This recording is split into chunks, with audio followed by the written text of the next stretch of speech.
What? Okay, heard you. What's going Right. on, everybody? Right. Welcome back to another edition, another installment of the Black Men Win podcast.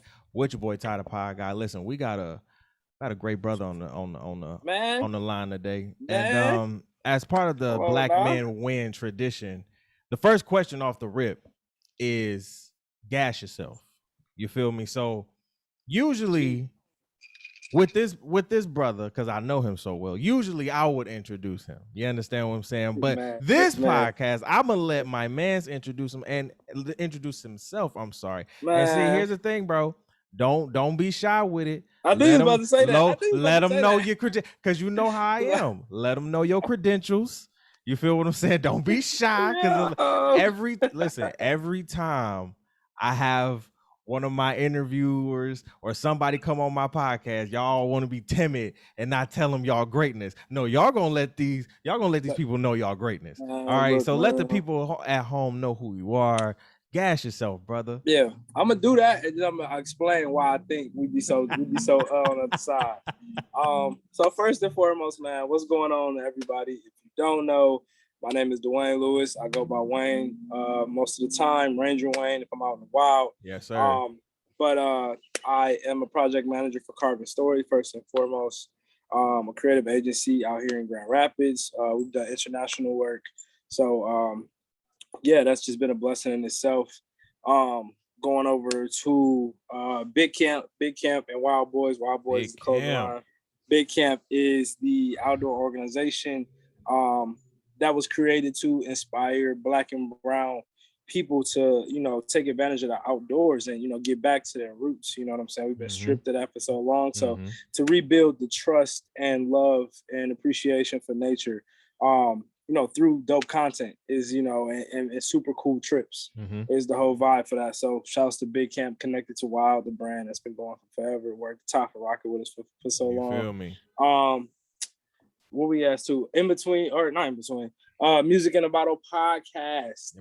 Music in a Bottle podcast where we talk wine, culture, music, everything in between, man. One of my favorite music podcasts out bro, here I right appreciate now. it, bro. I appreciate it. So yeah, we doing our thing. Episode 65 actually will publish today. So that's super cool. That's been a blessing. Man, and helping everybody with their brands from there, do photo and video work. You know what I'm saying? Social media work on in some areas as well. But man, just my man is a jack of all trades. Do what I can, That's brother. It. Do what I can. My man is not stretched thin. He's stretched out. You feel what I'm saying? There you go. That's what it is. Hey, I seen you posted the other day. I got to go ahead like that. You know what I'm saying? You never stretched thin. You're stretched out. You because listen here, my man Wayne has been doing. He been on hosting gigs. He's a producer. You feel what I'm saying? Of the podcast, right? He's just not a podcast host, right? Like think of all your favorite podcasts right now. Maybe Brilliant Idiots, Joe Budden, and think about those people kind of in the background, right? Yeah. That got the mic. You understand what I'm saying? But they voices, also very apparent through the podcast. That's him, right? Not only does he set up the podcast, help set up the podcast, bring the podcast to life, edit the video, and then he has other projects. Big Camp. When I seen Big Camp, I was like, "Oh, y'all camping? Y'all are camping!" Like this was no. Hey, let's go on a weekend vacation up the mountains. No. This was a 2-week adventure through mountains. Y'all went to, I believe y'all went to Yellowstone. Am I not correct? Yeah, man. So we hit the first Big Camp. So just to give a backstory on Big Camp 1. Big Camp 1 was actually intended just to shoot Wild Boy content. So the whole thing was earlier that year. I created a line of a couple of drops that I was inspired by National Park Rangers. So like their uniforms, they had like these tan, almost Dickie style with a little looser tops. They got the forest green bottoms, usually a cargo pant type of thing. So my idea was like, let me twist this up and make it kind of dope. Let me like freak these camo pants. Let me see what I can do with these collared shirts. Let me see what's up. So made a line. It was kind of like we morphed souvenir tees, just different things like that came out pretty cool. So I was like, if I'm inspiring this drop around national parks, right, and rangers, I gotta shoot them at national parks. So that'd be the only way to make the content. So I'm like, I gotta get out there. So really the trip was inspired to shoot that, bro. And then it was like, yo, let's just make this a bigger trip. Let's see who all would be down to go. Right. Start telling some of the homies about it. They're like, bro, that sounds dope. Let's go. How many of y'all went? It was the first trip was 10. 13, yep. So we do 13. Shout out to E. Eric Lachey, the creative director and founder of Carbon. He was like, bro, that was like my right hand while I was figuring it all out. So I mean, we got a 15 passenger Sprinter van. Yeah. And, that was a nice van. That was a nice van. Who did most of the driving?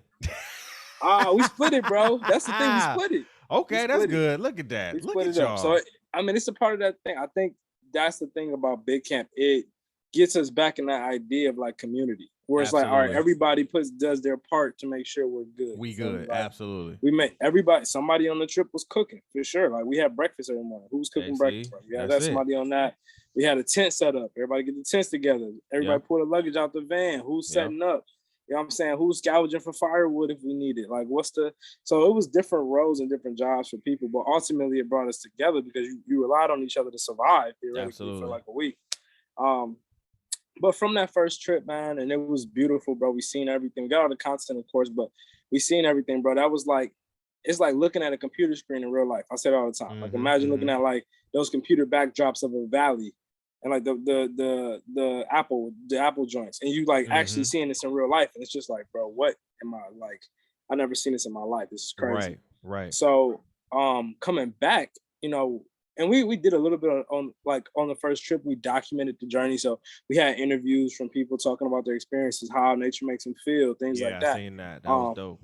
Yeah, bless, bro, bless. And so when we got back, it was just like, man, this is something that, like, for me personally and for other people on the trip, like, you felt this connection, and like it was like a connection to nature while feeling disconnected from the world, our life, or reality, the norm, reality, right? Like, you know what I'm saying? You're not worried about what you have to do tomorrow at work because, you don't got work. And, the next thing you're doing is going to hike another trail. Like, there's there's nothing in life. There's nothing right now that could like kill your mood unless it's like a dire emergency. You feel me? And so it lets you appreciate that. So for me, it was like, when are we doing this again off rip? But I was like, what else can this turn into? And as we looked at the content and looked back, we were like, man, this is something that could really stick around.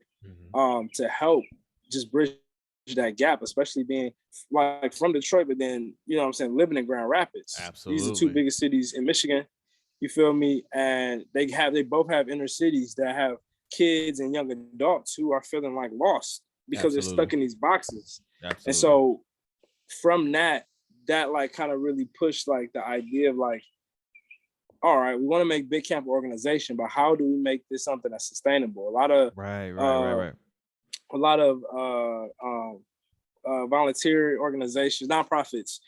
Typically, like nonprofits, you're like looking to receive this grant money all the time. And for us, it was like we don't necessarily want to do that. We want to be able to create a system where the people who are part of Big Camp can, live or survive with this lifestyle. How can we make this more?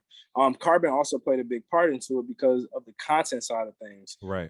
It was like, how can we make this sustainable for Carbon, where Carbon could, make money off of this? Like, how can they be a part of this? How can I bring money? How can all the help I'm getting, I can bring something back to the team too? You know what I'm saying? Make sure I'm straight, make sure everybody else straight. So we started the idea of using the content that we create. We outsource that content or that photo video work to outdoor companies. Because if you look at outdoor companies in their advertisement, for the most part, who you see? White families for the most part, all white faces. And so that doesn't, you not seeing, that just prolongs the stereotype, right? That's the idea of only white families, white people go camping. Absolutely. So for us, we're like, if we can start to create content and like sell it to these brands and they start to use us, they can tap into a new market that benefits them. You know what I'm saying? They'll get new marketing work. They'll get all that stuff. I love it. And on the flip, like we're getting paid to go shoot. Theoretically, we make our trips free now. So like nobody pays to come on big camp. The first big camp people paid. The second one, absolutely free to everyone who came because we were able to receive sponsorship dollars from organizations who sponsor us.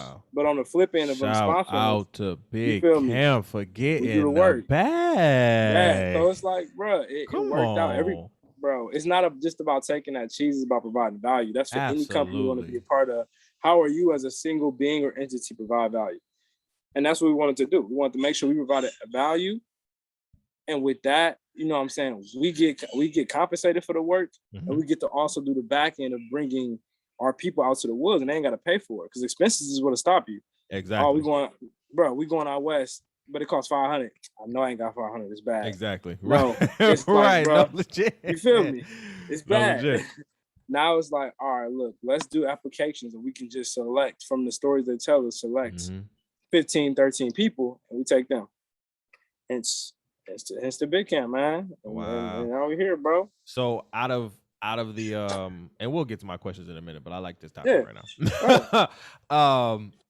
Out of the 13 people that you have coming for the second season of Big Camp, how many of those 13 are returners from last year? So we do, and that's the thing. We have a mix this year. So I think we have actually like 5 new faces, 4 or 5. Got you. Okay. 1, 2, 3. I know y'all have some. I know y'all had some applications too. I know they was pouring in. I think Look, we got up to. We had last documented like 25, and then but by the end of it, I think we was at like 30. Yeah, and it for us it was like that's what's up. I mean, this is our first year doing like this is second year. So like and we're building more and more momentum. You know what I'm saying? We're getting like stories. People started talking about us more and more, so it's becoming a thing. My next year goal, let's get 100 people to apply. You feel me? So it's all good, man. It's working. But the thing is, every time we've built a new structure behind it to where we can get more people to come on trips. But that one big camp trip that's only gonna be for new people at max like 8. So you know what I'm saying? It's always gonna be like it's creating this concept of FOMO. But while we encourage people to go do it too, like my end goal is I want people to just be tagging big camp and they camping trips. Like big camp, we out here. And let me use y'all because that's what it's all about. It ain't about just going on a trip with us. You need to go and plan your own trip with your friends. Make that move. Like do that. That is. Yeah. Ranger Wayne. That's what they call him, ladies and gentlemen. Ranger Wayne. Out here, only Ranger Wayne can protect forest fires. I'm trying to tell you, that's what it is. All right, Wayne. So that's solid. I'm telling you, listen, who was that? The National Guard? What is that? I don't even know who that is. That's the forest fire people. The forest fire people. I'm telling, let them get it. Listen, get that bag. We're working on that. We're working on you get that bag. Listen, Wayne. What's up, buddy? Do you believe that as Black men, we in our community as Black men, we what was that my question? We support each other in all of these fields, spiritually, emotionally, mentally, physically, and financially, right? And I want you to take into account how I always ask this question and I always get like, this is such a deep question. Like it's deep because I've seen the transition of how we have come to not support, and then I'm a docu buff, so watching a lot of documentaries of us supporting each other, and then going into an era where when we were born kind of in the 90s, it was in the 80s, it was like it was every man for themselves kind of. And now we're kind of divvying back to supporting each other on that level. How do you see that? I think it's definitely something that's beneficial for us for sure, on the fact that we are getting back to that point. I think my biggest thing is looking at I guess where I am is being in GR right now at the moment, like it's definitely, I feel that camaraderie. You know what I'm saying? And I think it comes to do with the fact that we're in like this big small city, right? Like the city, you know what I'm saying? So it's like everybody kind of knows each other. Like if you're doing something in Grand Rapids, people gonna feel you, people gonna know about it. Yeah. They gonna know. You know what I'm saying? It's not hard to I just talked to a friend about this. It's not hard to get really discovered here. It's not hard to get put on because not at all. Everybody knows everybody. Everybody knows everybody. Everybody knows everybody. Yeah. And then it's all about community out here. Like a big thing is about like trying to make sure everybody's straight. So I see that trend, you know what I'm saying, across the US. And I think it's dope, man. I think that's been a business model for a while, man. Collaborate with those that your businesses, you know what I'm saying, align with, or like your business, like your purpose or your missions or your passions, or you know what I'm saying, the social issues y'all believe in. Partner with those brands, man. Y'all doing nothing but sharing. You sharing fan bases, you sharing connections, etc. I think as we grow and develop, we definitely even need to like look at that on like a more structured scale. Like how can we make sure everybody is good for real? Like you can join us as a thing and like figure this out, you know what I'm saying, whether it be with podcast or whatever you kind of into, right? You know what I'm saying, let's link up and like create some type of thing to make sure we good, because like that could ultimately, I mean, that could be bread and butter right there. And like obviously you do some stuff by yourself, that's what made your brand, but like once you get to that point where it's like, why am I peaking right here? I mean, don't be surprised, because you by yourself. You're not really doing too much collaboration. You're not trying to be a part. You know what I'm saying? And you know what I'm saying? You can only go so far trying to do it alone. And I think that's the thing. I think when I talk to other Black men, when I ask this question, I think it goes back to collaboration, right? We gotta make sure we're conversing and collaborating with one another about things, right? And I believe that, you know, we have kind of divvy back to a place where a lot of things have happened to us as just a Black male culture over over the couple years. You understand what I'm saying? Like I can really recall when Kobe passed, the whole Black male community like was brokenhearted. Like it was I'm really hard on my Black men, right? I love my Black men to death, but I'm very hard on us because I believe we can do better. I really do, in so many areas, and we have to attack our mental, our spiritual, and our emotional for real. And when Kobe passed, there was a shift in like just Black male expression. Yeah. And I was like, whoa, what? Pause. Like it was, I don't know if I've seen that, right? In my lifetime so far. And to see a lot of my OGs break down, text me, you know, or go on Facebook or going, you know, just expressing themselves in whatever form they had at the time. It was just like, whoa. And I think from that point on, we're trying to keep this trend, or, you know, a lot of us are trying to keep this trend of just trying to make sure that us as Black men are good mentally, spiritually, emotionally, because I feel like physically and financially, we always gonna know how to get to the bag. Right. And most of us are working out, right? Like physically, but to that point, we don't go to the doctor as much as women. That's a fact. Right.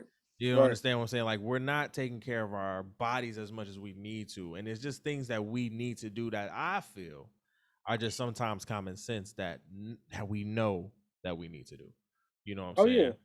Yeah. So I think we definitely you definitely got that urge in the back of your head, like, damn, I should go do this. You know what I'm saying? Like you feel it, you know it.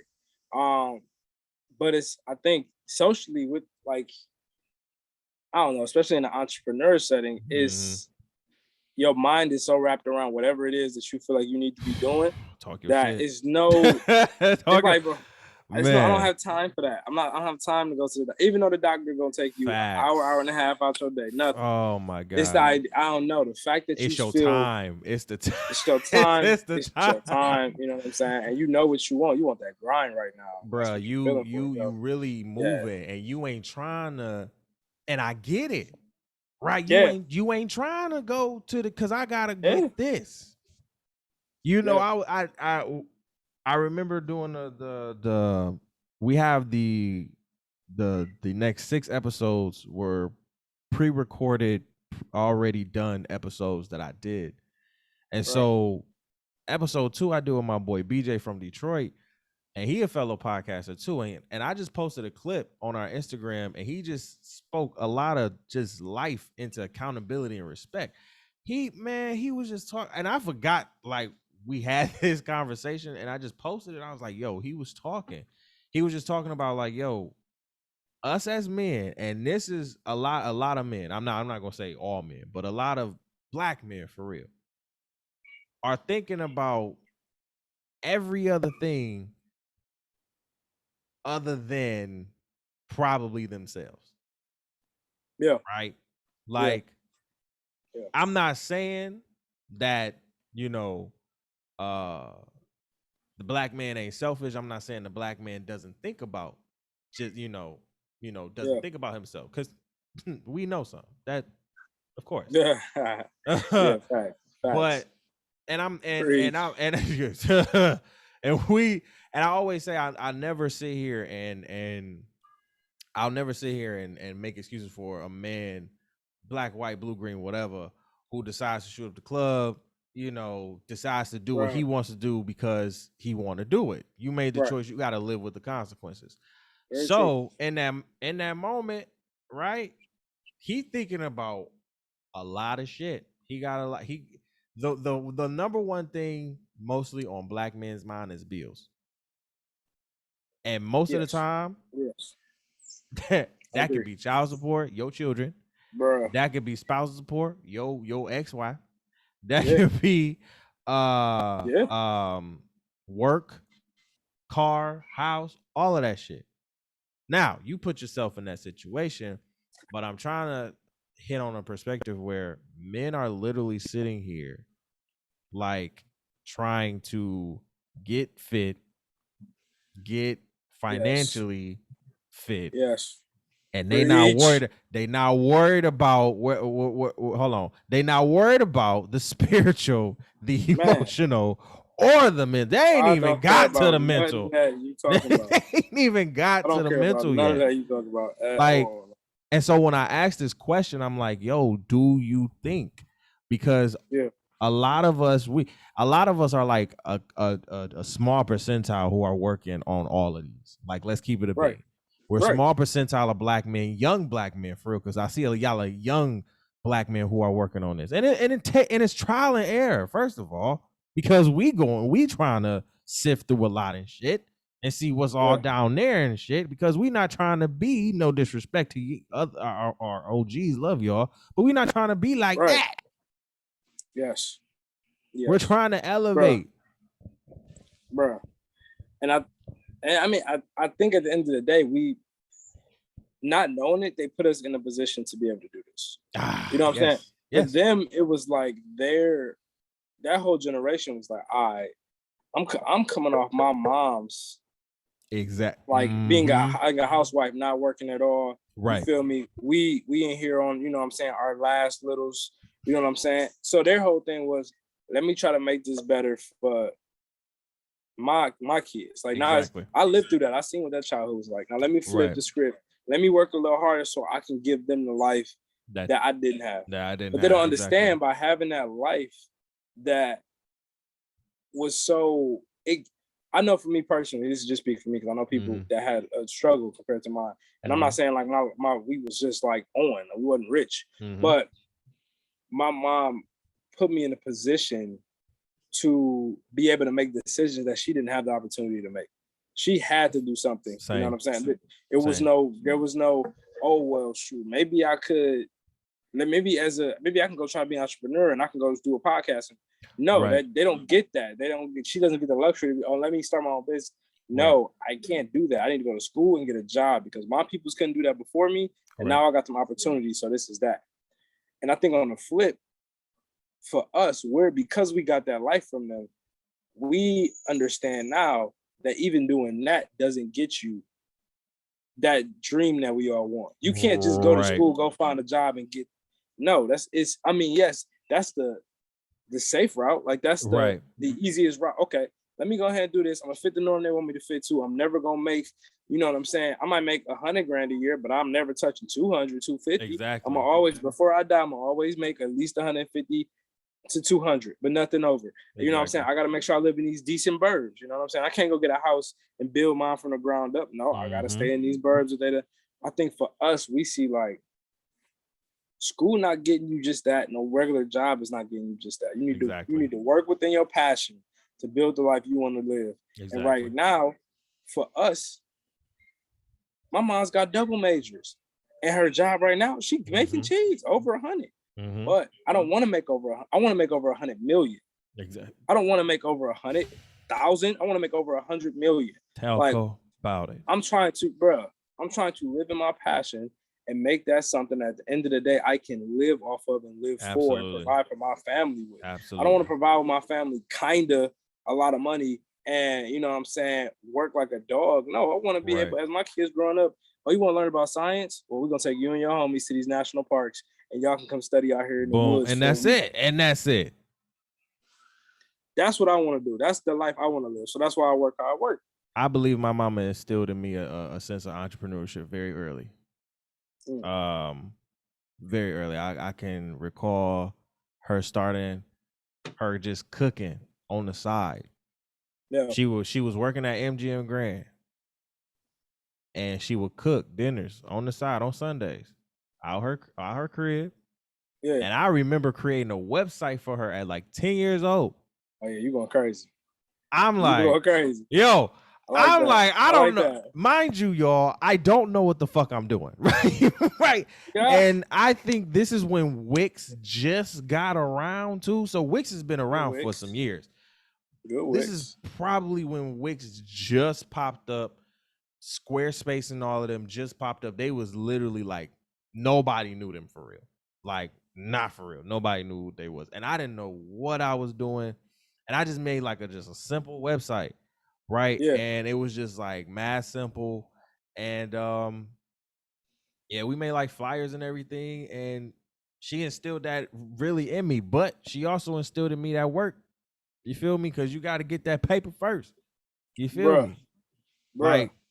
And that's why the support of your parents is somewhat important when you're going through that, you know, that part of, you know, the passion when stuff is kind of hard, right? Is that support that from your parents, even when it's easy, right? Even when it's going great, like that support is needed. You understand what I'm saying? And so the fact that a lot of us had that when we were growing up, just lets us know that, okay, listen, and the world has changed a lot, right? In the, you know, 20 to 30 year gap that we are in now. And so I just believe, like, yeah, I tell people a lot of times, like, listen, if you've worked all your life and you've had a dream, I say do your dream. Yes. I say go for your dream. I say the Colonel made KFC at like what, 79 on his deathbed? Yes, sir. Yes, sir. Like, and look at KFC now, bro. I'm just saying. Look at KFC. 11 herbs and spices later. Yeah, boy. I'm just saying. All right, let's get to the next question. All right, Wayne. Generational curses, right? All right. Yeah. Do we continue to let our generational curses in our community as Black men hinder us from experiencing and realizing our true potential? Yes, I think we do. I think even on I just feel like our flesh is different. You know what I'm saying? That's getting like talk about it. or me getting spiritual, but like yes, I feel sir. like our needs are different than those who haven't like dealt with like I just say with black men, period. I mean, it's definitely like yeah, I just feel like everything that we kind of want, we want it like 10 times more than the average because we've had not had it for so long. I feel like that's the thing that's been passed on when or not I had think it at in all. reality, yeah, or not had it at all. Right. You know what I'm saying? Or you know what I'm saying? Or that idea of like wanting to chase it and wanting abundance of it because it's never happened to us. You know what I'm saying? We can't just live with like, oh, this is cool. It's like this yearn for more. But I think that it's a pro in the sense of a work ethic sometimes, but I think it's a fail in the sense of two things. One being like morality. I think we'll do anything for a bag, and I think that's something that's scary. Because you shouldn't. There should be a moral code to what you do. There should be some type of moral ethics you stand by personally. And those are things I know passed down in other ethnicities or other even like going into gender roles. I expect a man to turn left quicker than a woman to turn left. You know what I'm saying? Because I think we're so quick to go off whatever we want instead of thinking about the morality of certain things. And I think we definitely have even just more like that interfere with our love lives and like the way we may treat our women, the way we go about dating our women in the first place or being with our women. Talk your talk. I think that it's facts, bro. I think it's just we've been through so much neglect in certain areas that it does have a generational mind game or impact on the way we think we need to survive. You know what I'm saying? Or live. So that goes into the next question, bro. Like, how do we as black men individually and collectively improve on that for the next generations? Yeah. Right. I think the biggest thing is determination and sacrifice. You gotta be determined. Talk about it. Break it down for us. No, bro, you gotta be determined. You gotta be determined in what you want to do. Okay. You know what I'm saying? I have to be determined to do that. But I also have to, it's all good to be determined. Yes, I want to do this, I want to do this, I want to do this. Will you make the proper sacrifices to make sure it happens? And that's what you gotta understand. That's it right there, bro. I think a big thing is like, let's go into love, which is the topic of forever and ever. Love, relationship, etc.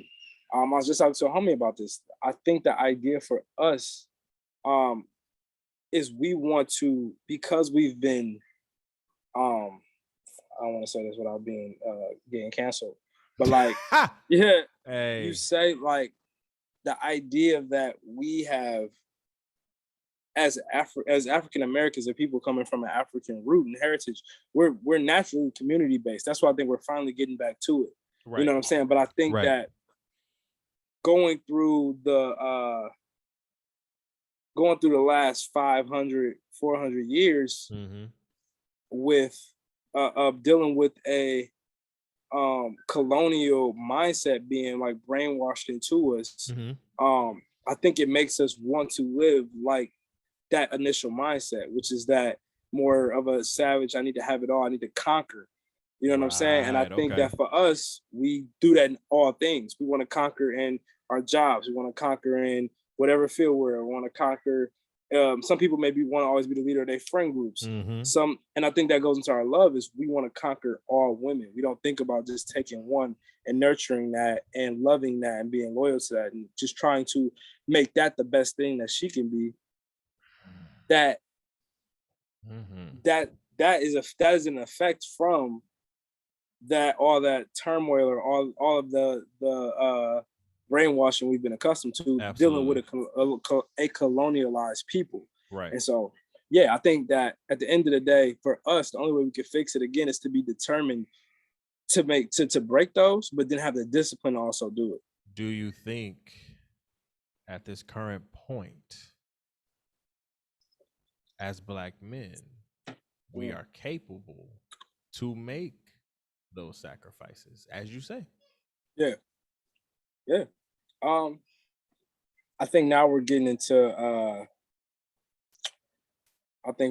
like the survival of the fittest like mode. I think we're getting into that spot where as a man you got a choice, and that choice is to either make that decision or to fall victim to those, and it's going to be on you.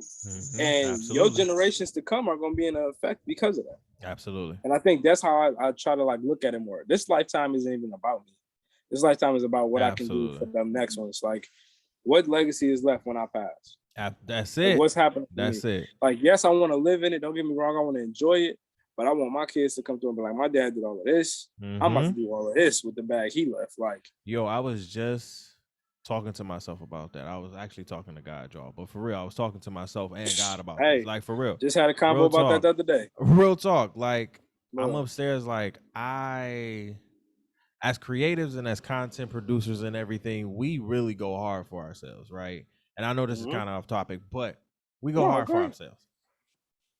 I'm upstairs talking to God like, yo, I gotta grind. I gotta grind more. I gotta go harder more. You understand what I'm saying? Because it's not about me, right? It was never about me. Like at first, yeah, when you build your stuff or when you build something or build a legacy, you think it's about you at first. Yeah. But then you get to a point where you have all of this. And sometimes, as you pointed out earlier, you're alone with it, right? Yep. And you're like, okay, this is not about me. This is for the legacy that I'm leaving, my kids, my future grandkids, my future great-grandkids, because I want my future grandkids to be in the castle, goddammit. I want these motherfuckers to be ruling over. Yes. My great-great-granddaddy, that's him right there.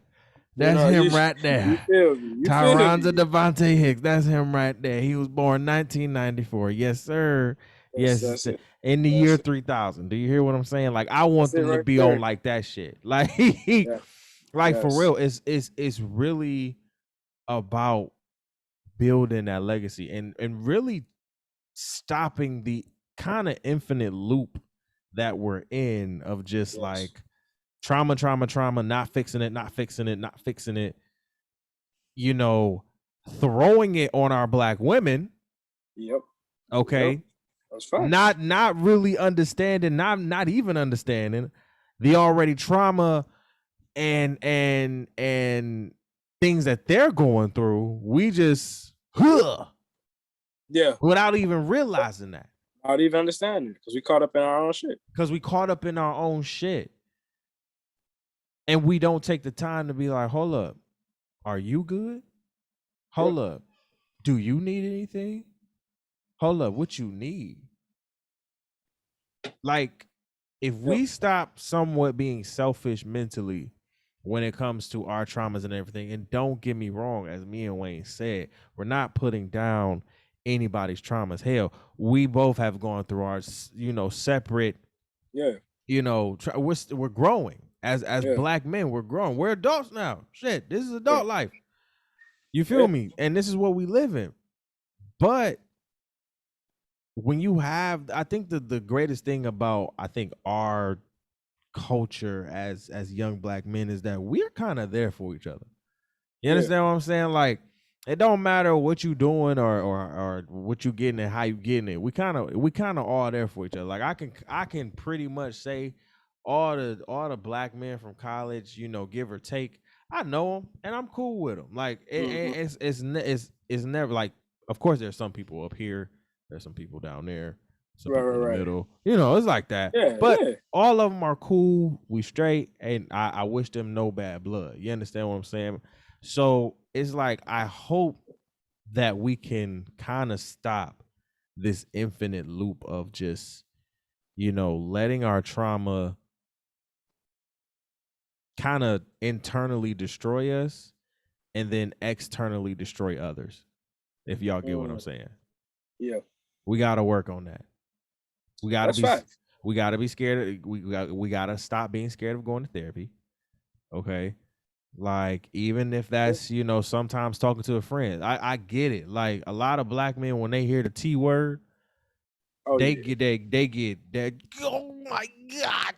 Bro, like, no. You're not lying. Listen, they start to clench up, like booty clenching and all that. Like, like, bro, it's only therapy, dog. Like, it ain't like you going to prison. Relax. You feel what I'm saying? Like, because we're so afraid to look in the mirror. Like, and we have to be able to look in the mirror at ourselves. Hell, shit. Figuratively and you know what I'm saying, like, not even sometimes you need to look your ass in the mirror and be like, what the fuck are you doing, bro? And I get it. Sometimes therapy isn't an option for you, but having a friend, having somebody that you can talk to, and a friend that is going to tell you what's up. Yeah. I feel like Black men need to be more friends to each other in a sense where we need to sit here and talk to each other, let each other know about accountability and how they need to take it. Yeah. Let each other know when we're wrong and when we need to take that accountability and take it like a man. It's so many instances where I can hear so many Black men from back in the day, like when I was younger, saying, take it like a man, take it like a man. Yeah. And I'm looking at men like I'm looking at some Black men like, what? Yeah. Yeah. I don't get it. So it's like, what's really taking it like a man? That's a good question. I mean, it really is. I mean, I guess it's the idea, but we know what it is, man. As men, you know what I'm saying? There's a level of it's a level of it's just we had to live with that hard mindset. Yeah. Like that was a part of being masculine. Being masculine was not taking shit, especially take that shit like a man, nigga. Especially like an earlier time. You feel me? That was definitely something. Now I think that the therapy thing is finally like starting to roll around, where people are starting to become more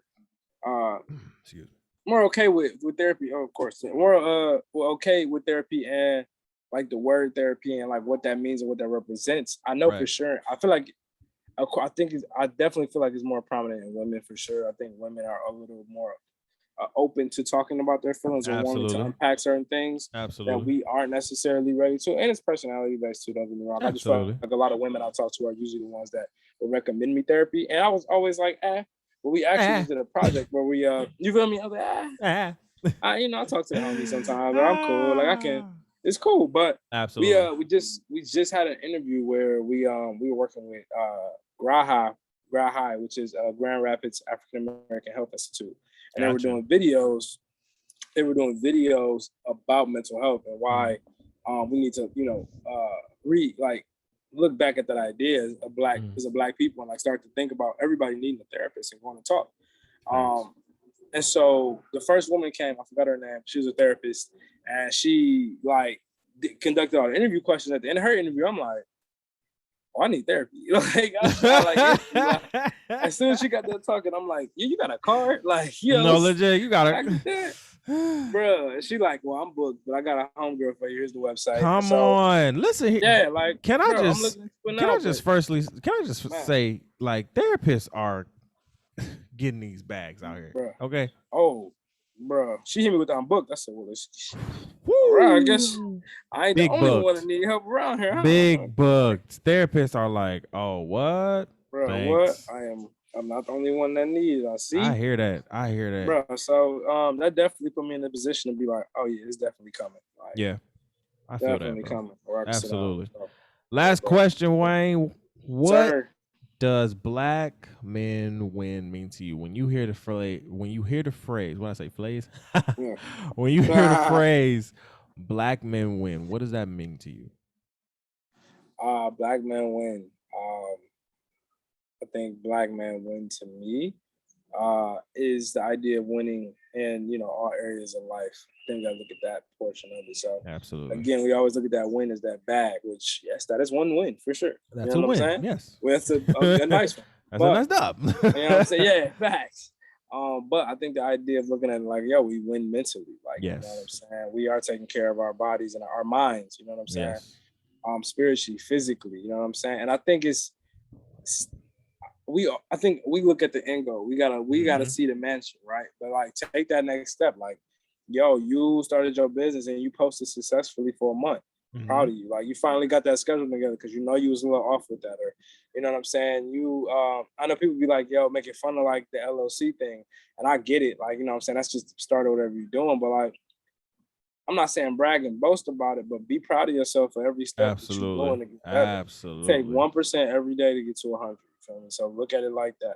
Every day, do something better than you did the day before. That's it. By the end of in a year, you're gonna have win golden. You know what I'm saying? So I think Black man win is like taking that 1% step in every way to better your life.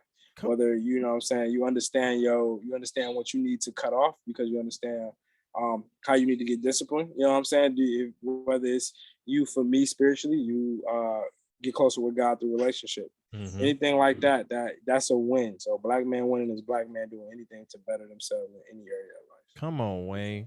Ranger Wayne has broke it down this whole interview. Wayne, I want to thank you for coming on the show, brother. Bro, thank you so much. That's easy, man. Love to you, my guy. I've been rocking with my dog since we was podding at the countertop. Podding at the countertop on Facebook Live. Quit playing, man. They don't even know, Wayne. They don't even know. I be telling these new kids, they don't even know. And some of these new kids older than me. I be telling them how we was getting down, man. I be trying to tell a live studio audience in the kitchen, kitchen living room. They will never know. And they will never. I mean, they'll know now, but they will never. The